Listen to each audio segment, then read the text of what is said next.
How are y'all doing? Hey, Fine, thank you.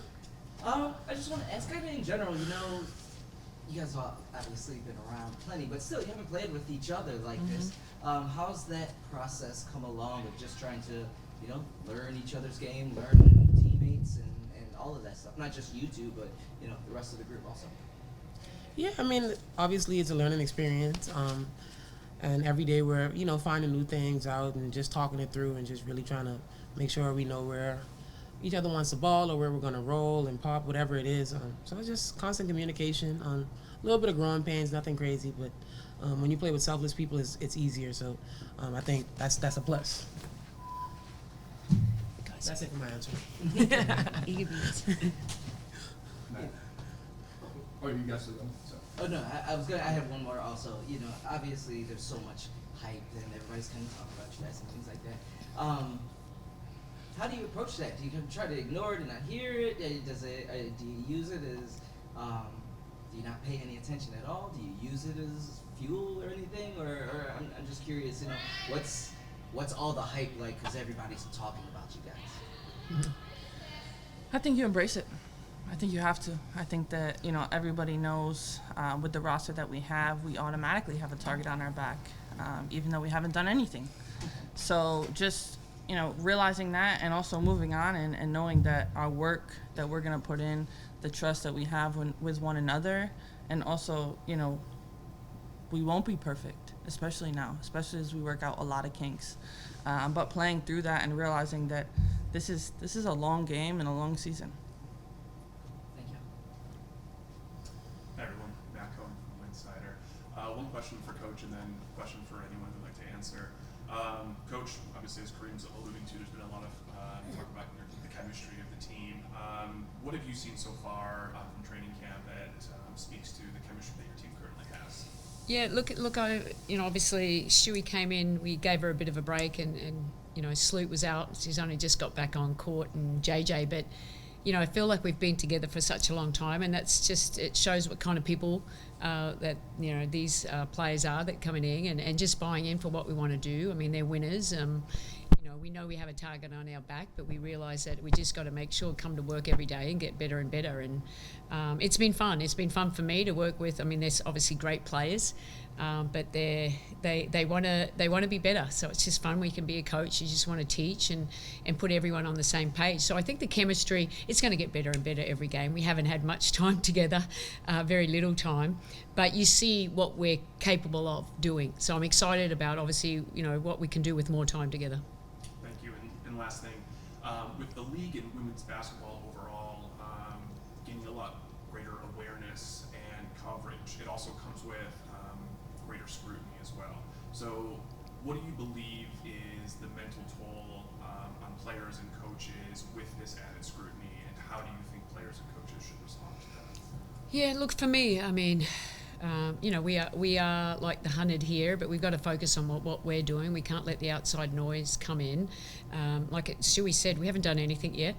But for me, I think it's great for the league. So everyone's talking about the league. We're trying to grow.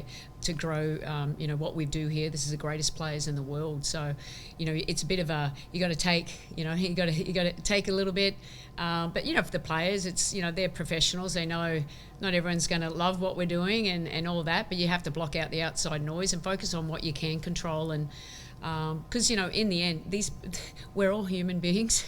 We're not robots. We all have different kind of feelings, but I think we just have to continue to support each other as we move forward. Thank you. Good luck tonight. Thank you. We'll go to Miles on Zoom.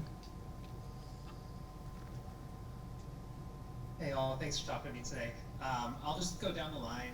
Stewie, you got to play with Shakira Austin for a bit last year at the FIBA World Cup.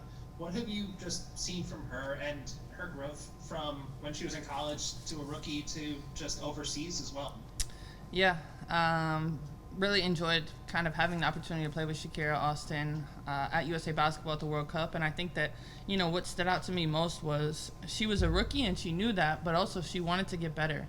And she was just trying to learn as much as she could and realizing that no matter what she does, right or wrong, her effort is what's going to be most important, and realizing just the spots that she can be in with other great players surrounding her. And I'm sure it was similar from the transition from DC to USA Basketball and realizing where she needs to be. Thank you. And Sandy, are there any minutes restrictions for JJ or for Sloot tonight as they kind of ramp up the conditioning, like you mentioned the other day? Yeah, I believe there are.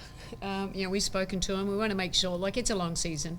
I'd love to play them as much as I could, but they're still, JJ and Sloot are still coming back from time off, and we got to be smart about this. So, we'll push them as far as we can, and then we'll rely on our depth, off the bench to come in and fill in for those spots.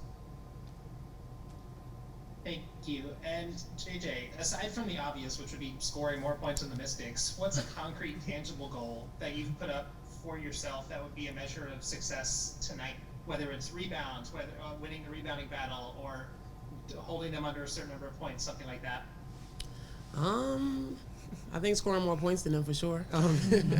No, I think just playing tough, playing hard, being in actions, understanding the game plan. I don't want to talk too much about it now because it's our game plan, but just being in actions and playing tough basketball, playing through some of the growing pains that we're gonna have, obviously, just being professional.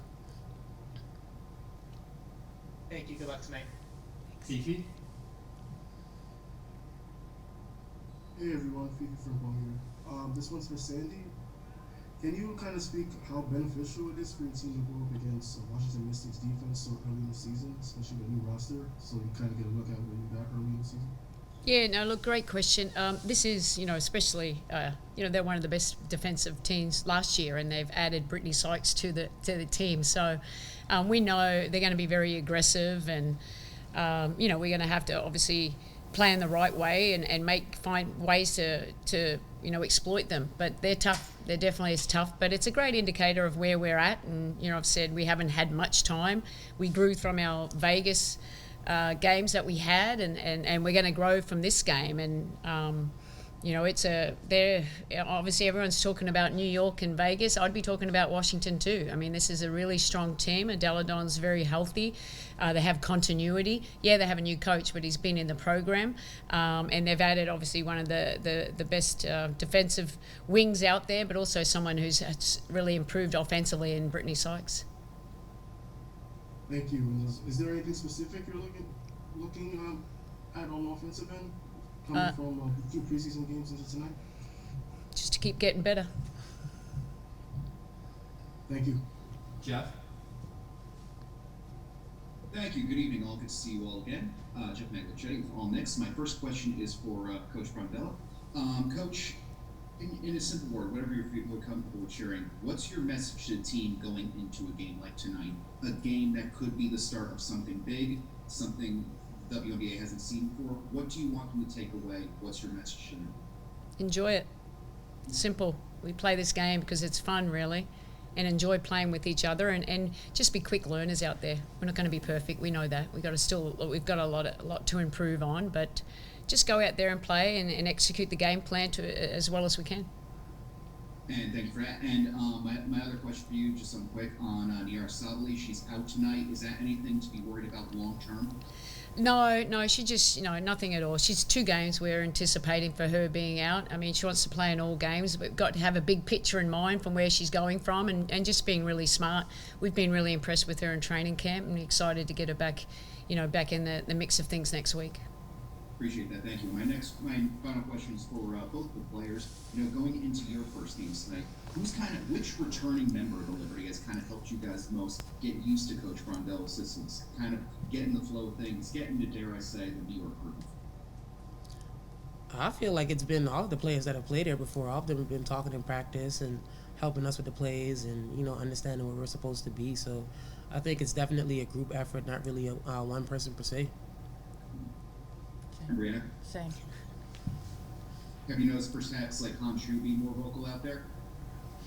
I mean, I think we can all agree that Han's English has definitely developed from when she first got here to now.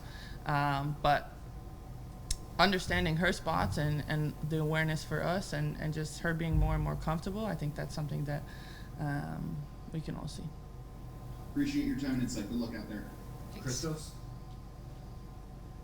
I got it, Christos. Hello, Nick. Doing well, thank you. Question for both Stewie and JJ. What are the steps that we will have to make as a team for a successful season, and what is the biggest challenge that we have to deal with? Good luck. What was the first part? It's hard to hear you. Yeah. I think you said What what's are successful the season. steps that we have to make as a team for a successful season? The Steps. steps that we have to make. I mean, I feel like, realizing that Rome wasn't built in a day, and that type of mentality.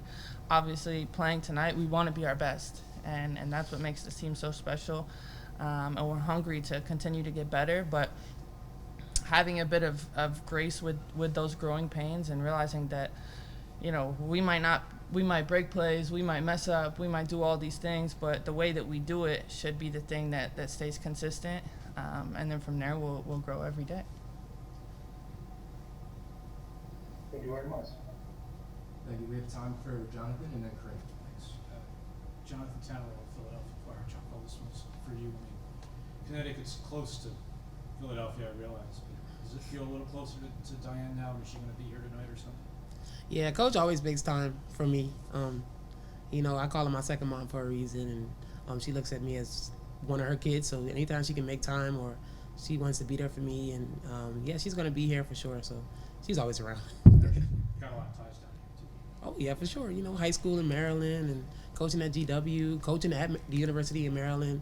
She's fully ingrained in the basketball community, and everybody around here knows her, most definitely. Craig. Okay, last one, I swear. JJ and Stewie. Sandy just said, you guys are humans, right? You spent a long time at your other programs.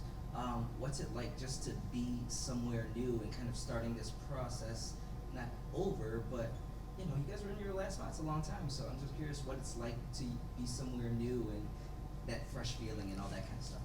Yeah, it's refreshing, honestly, to be able to play for a different coach with just like a different mindset. And sometimes you get so used to a place, and of course you're comfortable, but there's certain parts of your game that probably aren't growing anymore because of that, and you kind of get used to things that are happening on a yearly basis. So you come with a coach that has a different philosophy and different approach, and you're learning new things, so you kind of have to be sharp every day. I feel like kind of preseason, my last couple of years in CT, like I knew exactly what to expect. I knew what it was going to be like, and I really relish like stepping into new roles, like new opportunities, and also learning from somebody else that has been successful in this league for such a long time. So for me, it's been extremely refreshing, and I've been looking forward to every day. I think, change is good, and change is also challenging, and to kind of embrace that and realize that in order for us to continue to grow as individuals, as players, as people, sometimes you need to put yourself in a different environment, and that's what we're doing, and also realizing that we want to do something that this franchise hasn't done, and that's win and really get the city behind us. So I think, we're enjoying everything. We're enjoying the struggles, the new things. Sometimes people ask me what team I'm on. I think Seattle, so I'm just really struggling still. But making sure that we enjoy this moment, and I think the team and the roster that we have it's not normal. It's something you don't see often, so making sure that we really appreciate this and take advantage of it. Perfect. Appreciate y'all. Awesome. Thanks, everyone. Thank for you. joining us. Thanks, everyone, for